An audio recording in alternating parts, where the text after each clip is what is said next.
आज है 14 जुलाई 2025 दिन सोमवार। Welcome back to clean news UP. चलिए देखते हैं उत्तर प्रदेश की 25 फटाफट बड़ी खबरों को। प्रदेश के 10,827 प्राथमिक स्कूल का दूसरे स्कूल में विलय, खाली इमारतों में चलेंगे आंगनबाड़ी केंद्र। उत्तर प्रदेश में कम नामांकन वाले 10,827 परिषदीय विद्यालयों के विलय बेसिक शिक्षा विभाग ने की। इस क्रम में अब इन विद्यालयों की खाली हुई बिल्डिंग में आंगनबाड़ी केंद्रों को शिफ्ट करने की प्रक्रिया शुरू की गई। इसके लिए बाल विकास और पुष्टाहार विभाग पहले सर्वे कराएगा। विभाग के प्रमुख सचिव लीना जौहरी की ओर से सभी डीएम को इसके लिए पत्र भेजा गया है। 2 साल बाद बसंत कुंज में पीएम आवास योजना के 1000 मकानों का एलडीए करेगा लॉटरी आवंटन। लखनऊ विकास प्राधिकरण के द्वारा बसंत कुंज योजना में 2 साल से रुके प्रधानमंत्री आवास योजना के तहत निर्मित 1000 मकानों का लॉटरी आधारित आवंटन 24, 25 व 26 जुलाई को इंदिरा गांधी प्रतिष्ठान के मरकरी हॉल में आयोजित किया जाएगा। ये प्रक्रिया कई कारणों से निष्पादन में देरी के बाद आखिरकार पूर्ण होने जा रही है। सावन के हर सोमवार को यूपी के इन जिलों में बंद रहेंगे स्कूल। उत्तर प्रदेश में सावन माह के मद्देनजर कुछ जिलों में हर सोमवार को स्कूल बंद रखने का फैसला लिया गया। प्रशासन ने यह निर्णय शिव भक्तों की भारी भीड़ और कांवड़ यात्रा को ध्यान में रखते हुए लिया, जिससे ट्रैफिक और सुरक्षा व्यवस्था पर असर न पड़े। जिलों में बदायूं, बरेली और वाराणसी समेत कई जिलों में सोमवार को स्कूल बंद रहेंगे।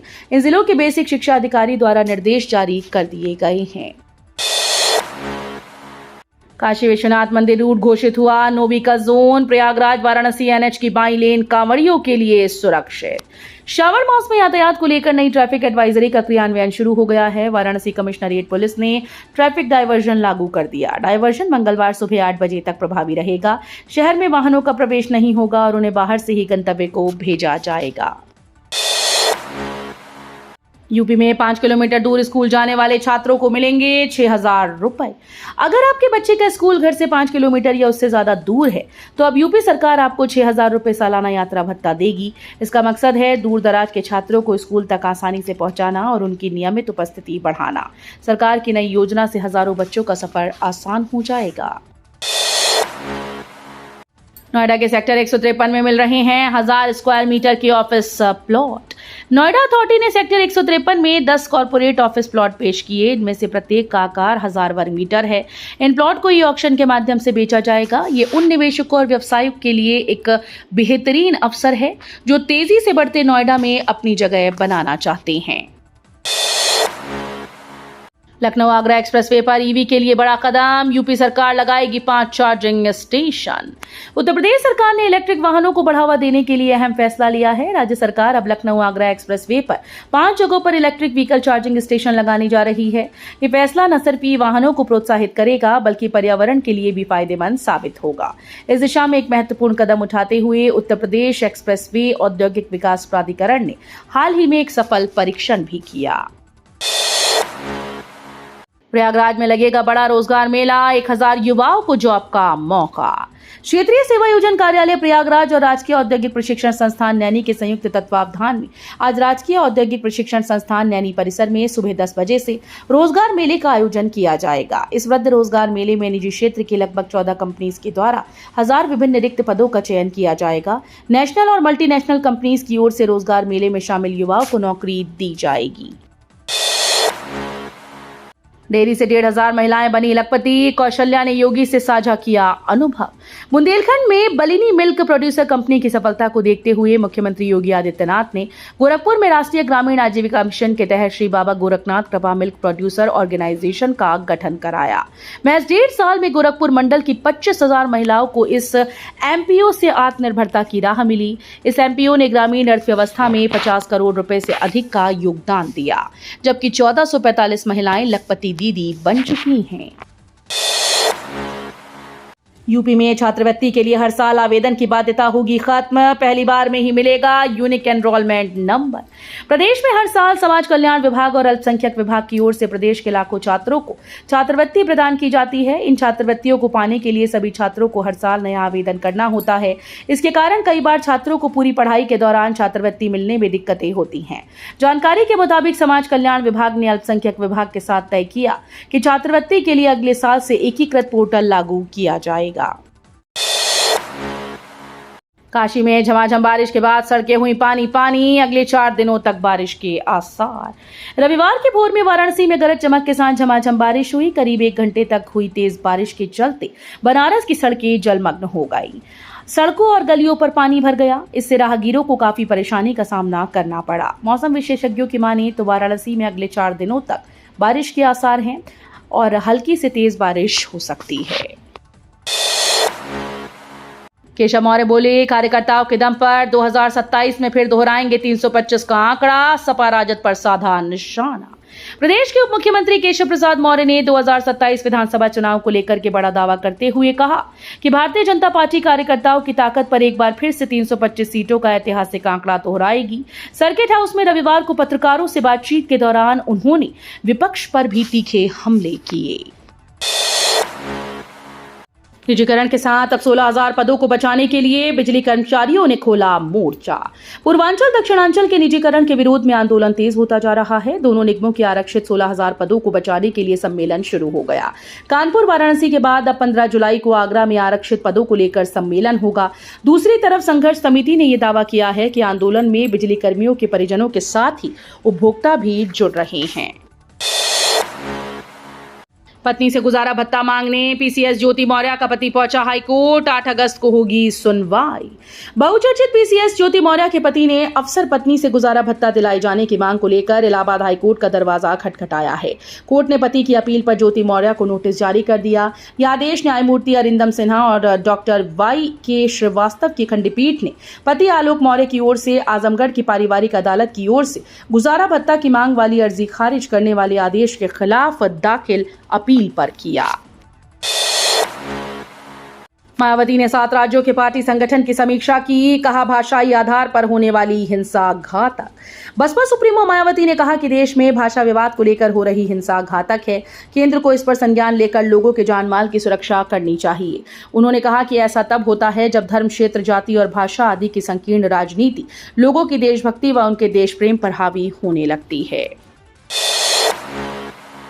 एयरपोर्ट पर बढ़ी विमानों की संख्या। 37 दिन में 2,806 ने भरी उड़ान। 4,49,244 यात्रियों ने किया सफर। लाल बहादुर शास्त्री अंतर्राष्ट्रीय एयरपोर्ट पर पिछले 1 महीने में विमानों की संख्या बढ़ गई है। यहां 1 जून से 7 जुलाई के बीच यानी 37 दिन में 2,806 विमानों ने उड़ान भरी। इस दौरान कुल 4,49,244 यात्रियों ने यात्रा की।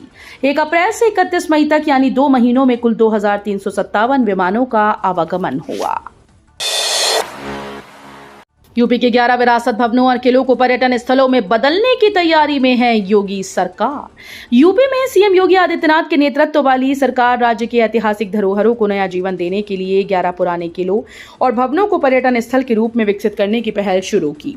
रविवार को एक आधिकारिक बयान में ये जानकारी दी गई। बयान के अनुसार पर्यटन विभाग ने एजेंसीज के माध्यम से इसके लिए अनुरोध प्रस्ताव आमंत्रित किया है। यूपी के शहर में स्मार्ट मीटर से बिजली बिल में भारी गड़बड़ी, उपभोक्ता परेशान। विद्युत विभाग के द्वारा लगाए जा रहे स्मार्ट मीटर उपभोक्ताओं के लिए मुसीबत बन गए हैं। इसे लगाए जाने के बाद विद्युत बिल मनमानी तरीके से भेजा जा रहा है। इससे उपभोक्ता परेशान हैं। बिल सही कराने के लिए विद्युत उपकेंद्र स्थित उपखंड अधिकारी के कार्यालय पर चक्कर लगा रहे हैं, लेकिन कोई सुनवाई नहीं हो रही। क्षेत्र के बाजारों में उपभोक्ता के यहाँ लगे पुराने मीटर को निकालकर स्मार्ट मीटर लगाए जा रहे हैं। भारत में पशु नस्लों का विकास विषय पर कार्यशाला आयोजित। सीएम योगी ने किया शुभारंभ। राजधानी लखनऊ में भारत में पशु नस्लों का विकास विषय पर कार्यशाला का आयोजन किया गया। कार्यशाला का आयोजन इंदिरा गांधी प्रतिष्ठान के हाल में किया गया। सीएम योगी आदित्यनाथ ने इसका शुभारंभ किया। साथ ही गोरखपुर के कृत्रिम गर्भाधान प्रशिक्षण संस्थान और पशुपालन अवसंरचना विकास निधि के तहत यूपी में 3 प्रोजेक्ट्स का बटन दबाकर उद्घाटन किया। अतिथियों ने पुस्तिका का विमोचन भी किया। कांवड़ मार्ग पर जूस में थूक और पेशाब मिलाकर बेचने का आरोप। हिरासत में 2 युवक। गाजियाबाद के थाना नंदग्राम क्षेत्र अंतर्गत सिहानी चुंगी चौकी के पास NH58 पर स्थित दिल्ली जूस कॉर्नर पर उस वक्त हड़कंप मच गया जब स्थानीय लोगों ने जूस में थूक मिलाकर परोसने का आरोप लगाया। ये दुकान कांवड़ यात्रा मार्ग पर स्थित है, जहां श्रावण मास में लाखों श्रद्धालु गुजरते हैं, जिससे मामला बेहद संवेदनशील बन गया। फिलहाल 2 आरोपियों को हिरासत में लिया गया है। डिप्टी सीएम ब्रजेश पाठक ने नर्स को बताया चिकित्सा जगत की रीढ़। उप मुख्यमंत्री ब्रजेश पाठक ने रविवार को किंग जॉर्ज मेडिकल विश्वविद्यालय के अटल बिहारी वाजपेयी कन्वेंशन सेंटर में आयोजित national conference on nursing leadership and excellence 2025 विषय पर आयोजित राष्ट्रीय नर्सिंग सम्मेलन को संबोधित किया। उन्होंने नर्स की भूमिका पर प्रकाश डालने के साथ उनकी महत्ता का भी वर्णन किया। उन्होंने देश भर से आई नर्सेस का स्वागत किया और आयोजकों का आभार जताया। कानपुर सिटी की मेजबानी में होगी ग्रैंड मास्टर शतरंज, 172 देश लेंगे हिस्सा। विश्व क्रिकेट की मेजबानी में वैश्विक फलक पर पहचान बना चुका कानपुर शहर अब ग्रैंड मास्टर शतरंज चैंपियनशिप की मेजबानी करेगा। दिसंबर माह में शहर की मेजबानी में पहली बार ग्रैंड मास्टर शतरंज प्रतियोगिता का आयोजन किया जाएगा। इसमें करीब 172 देशों के शतरंज खिलाड़ी हिस्सा लेंगे और ग्रैंड मास्टर बनने के लिए अपनी दावेदारी पेश करेंगे।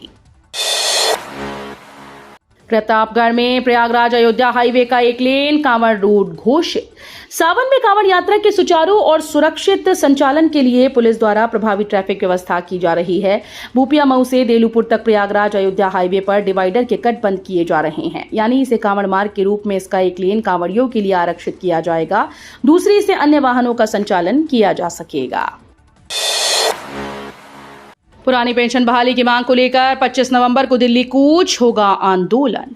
National movement for old pension scheme की रविवार को लखनऊ में हुई कार्यकारिणी में कर्मचारियों ने व्यापक आंदोलन की घोषणा करते हुए 25 नवंबर को दिल्ली कूच का ऐलान किया। बैठक में 1 अगस्त को देश भर में रोष मार्च निकालने और 5 अगस्त को सामूहिक उपवास करने की योजना बनी। संगठन ने कर्मचारियों के लिए पुरानी पेंशन योजना लागू करने की मांग की। मुख्यमंत्री अभ्युदय योजना के 14 अभ्यर्थियों ने पास की यूपीएससी सीएपीएफ परीक्षा।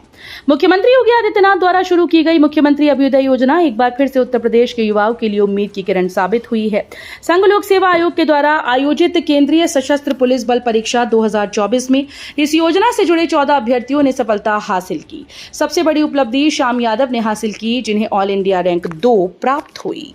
तो ये थी आज की 25 फटाफट बड़ी खबरें। अगर आपको न्यूज पसंद आई हो तो वीडियो को लाइक और शेयर जरूर करें। धन्यवाद।